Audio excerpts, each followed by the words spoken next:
Current electricity, ठीक है। तो without wasting time let's dwell into this current electricity, ठीक है। यहाँ से ही आपका जो इलेक्ट्रोस्टैटिक है उसका दूसरा ब्रांच शुरू होता है। इलेक्ट्रोस्टैटिक जो पहला वाला था, फर्स्ट यूनिट जो होता है चैप्टर 1 और चैप्टर 2, जहाँ पे आपका चार्ज रेस्ट पे होता है, उसको हम लोग कहते थे इलेक्ट्रोस्टैटिक्स, ठीक है। स्टैटिक्स क्यों समझ रहे हैं? स्टैटिक क्योंकि वहाँ पे चार्ज रेस्ट पे है, ठीक है। ये स्टैटिक ये बताना चाह रहा है। करंट इलेक्ट्रिसिटी जो है यहाँ पे चार्जेस जो होगा, ठीक है, वो डायनेमिक फॉर्म में होगा। तो यहाँ पे आ जाता है, उस यूनिट को कहते हैं इलेक्ट्रोडायनेमिक्स, ठीक है। तो लेट्स अंडरस्टैंड फर्स्टली करंट का मतलब क्या है। करंट और इलेक्ट्रिसिटी जो दो शब्द है, इन दोनों शब्द को पहले अच्छे से समझते हैं। हम लोग को इसके साथ इसका डेफिनेशन मिलेगा और फिर हम लोग आगे बढ़ रहे होंगे। करंट का मतलब होता है फ्लो, ठीक है। Current means flow. और इलेक्ट्रिसिटी जब कह रहे हैं तो we are basically talking about charges, और primarily if we talk it's electron, ठीक है।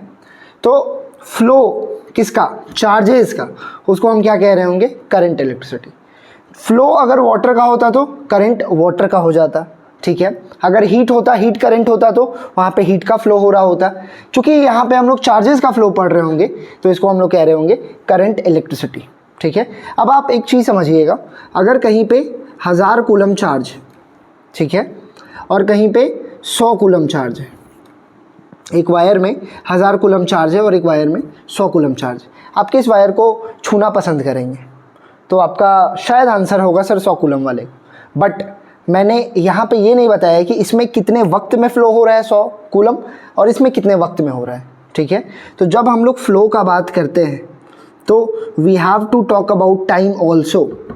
वाई? क्योंकि हम लोग को फ़्लो का फिर मतलब नहीं पता चल पाएगा, ठीक है। तो फ़्लो का एक्चुअल एसेंस लेने के लिए we have to put time into frame, ठीक है।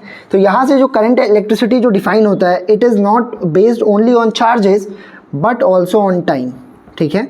तो charge per unit time, charge कितने वक्त में फ्लो किया है, वो करंट इलेक्ट्रिसिटी को बताता है। तो if I right I which is representation of current electricity, तो ये क्या होता है? Not only charge but also per unit time. तो आई इज़ Q/T, ठीक है।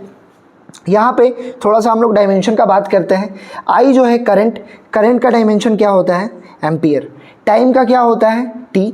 तो चार्ज का क्या हो जाएगा डायमेंशन? ए और टी, या इसको साथ में लिखा जाए तो AT, ठीक है। ए के पावर में 1 और टी के पावर में 1, ये चार्ज का आपका डायमेंशन है, ठीक है। चार्ज को हम लोग कूलम्स में मेजर करते हैं, ठीक है। Time as you know seconds में मेजर होगा। तो कूलम पर सेकेंड जो आपका करंट इलेक्ट्रिसिटी का जो यूनिट होगा वो कूलम पर सेकेंड होगा, या तो एम्पियर से भी इसे हम लोग डिनोट करते हैं, और ज़्यादातर हम लोग एम्पियर से ही डिनोट करते हैं, ठीक है। ओके, इसके बाद आगे बढ़ते हैं इसी में कि करंट कितने टाइप का हो सकता है, ठीक है। तो टाइप्स ऑफ करंट के बारे में समझते हैं।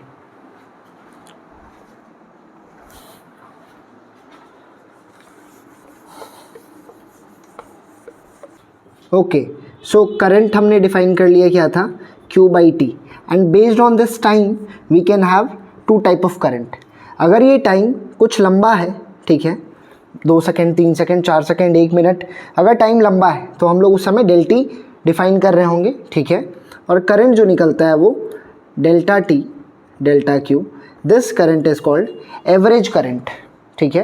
तो टाइम जब ठीक ठाक हो तो जो करंट निकल रहा होता है उसको हम लोग एवरेज करंट कहते हैं। और टाइम अगर एकदम इंस्टेंट का हो, एकदम छोटे समय का हो, ठीक है, एकदम इंस्टेंट पे जब बात कर रहा हो, एकदम मोमेंट पे जब बात हो रहा हो, तो आई जो डिफाइन होता है वो कुछ इस तरह से होता है, dQ/dt, which is instantaneous current, instantaneous current. तो yes, current is of 2 type. पहला एवरेज करंट, ठीक है, जब टाइम कुछ लंबा हो, और दूसरा क्या है? इंस्टेंटेनियस करंट, ठीक है। यहाँ पे आपको दिख रहा होगा dQ/dt, ये तो डिफरेंशिएशन है, ये तो डिफरेंशियल है। डिफरेंशिएशन क्या बताता है? स्लोप को। तो अगर आपको ग्राफ दे दे, ठीक है, किसका ग्राफ? dQ और dt का, Q वर्सेस T का अगर आपको कोई ग्राफ दे रहा है, ठीक है, suppose this is the graph, तो अगर आप स्लोप निकाल रहे होगे तो आप क्या निकाल ले रहे होगे, करंट, ठीक है। कौन सा करंट, इंस्टेंटेनियस करंट, एकदम इंस्टेंट पे। और यहाँ से एक और चीज़ मैं बताऊँ कि dt को अगर इधर कर दे अपन I के तरफ तो क्या हो जाएगा, dq I dt। और अगर ऐसा छोटा छोटा चार्जेस को हम लोग जब इंटीग्रेट करेंगे तो टोटल चार्जेस निकल के आ जाएगा, ठीक है। तो आप समझ रहे होगे डिफरेंशिएशन किसका, चार्ज का डिफरेंशिएशन हम लोग को क्या देता है, करंट। और करंट को जब हम लोग इंटीग्रेट कर देते हैं, ठीक है, लिमिट लगा करके करंट को जब इंटीग्रेट कर दिया जाता है तो what we get is charge, ठीक है। इस पे बेस्ड कुछ क्वेश्चंस देखते हैं, इससे क्वेश्चंस पूछा भी जाता है। तो let's understand in another slide कि इस पे कैसा कैसा क्वेश्चंस पूछा जा सकता है, ठीक है। तो आई होप आपको समझ आया होगा definition. Charge is not only the factor which comprises current but time is also a factor. Time अगर ठीक ठाक हो तो एवरेज करंट, और अगर इंस्टेंट पे पूछ रहा हो तो इंस्टेंटेनियस करंट, ठीक है। Now suppose we have given 2 questions. पहला क्या है कि Q अगर हमें दे दिया गया है 2t² + 3t, ठीक है। आपको Q पता है and they have asked suppose current निकालिए, फाइंड इंस्टेंटेनियस करंट या करंट एट 2 सेकेंड, दूसरे सेकंड पे कितना करंट था ये अगर पूछा है तो हम लोग क्या कर रहे होंगे, we know I is Q/t। अब इंस्टेंट का पूछा है, एकदम एग्जैक्ट 2 सेकेंड पे पूछा है, ठीक है। तो हम लोग I बराबर इंस्टेंट वाला लगा रहे होंगे dq/dt, ठीक है। Q को अगर हम लोग डिफ्रेंशिएट करें 2t² + 3t with respect to dt, what we will get as 4t + 3, ठीक है। और 2 सेकेंड चूँकि बोला है तो I जब हम लोग 2 पे निकालेंगे तो जहाँ जहाँ टाइम t है वहाँ 2 रख दें, तो क्या आ रहा होगा 4 2 = 8 और 8 और 3 11 एम्पियर, ठीक है। इस एम्पियर को हम लोग कूलम पर सेकंड भी लिख सकते हैं। सपोज दूसरा क्वेश्चन ऐसा होता कि आपको I दे दिया होता, I suppose we have been given 2t + 3, suppose ऐसा कुछ दे दिया है I, और पूछ रहा है चार्ज निकालिए, find charge from 0 to 3 seconds, ठीक है। कि 0 से 3 सेकंड में कितना चार्ज फ्लो हुआ है ये बताना है आपसे। 3 से 6, 6 से कोई भी टाइम फ्रेम पूछ सकता है, we are just taking 0 to 3।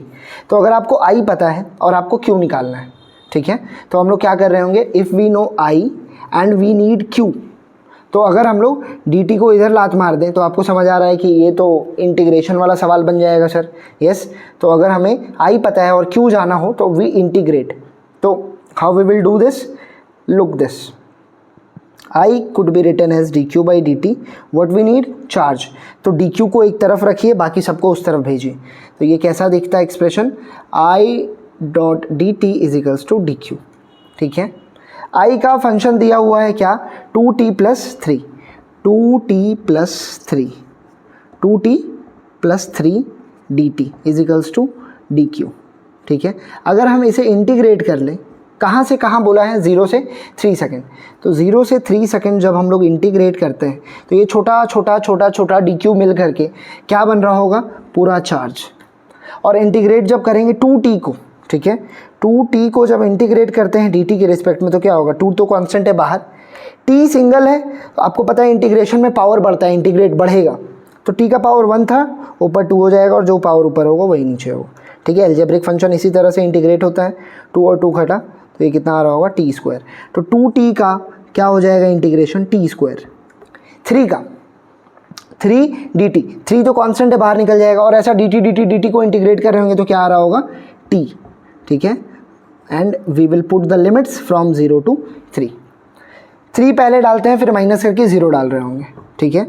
तो 3 अगर जब हम लोग डालें 3 का स्क्वायर + 3 × 3, ये हो गया upper limit, minus lower limit जब डालेंगे तो हर जगह 0 ही हो जाएगा, ठीक है।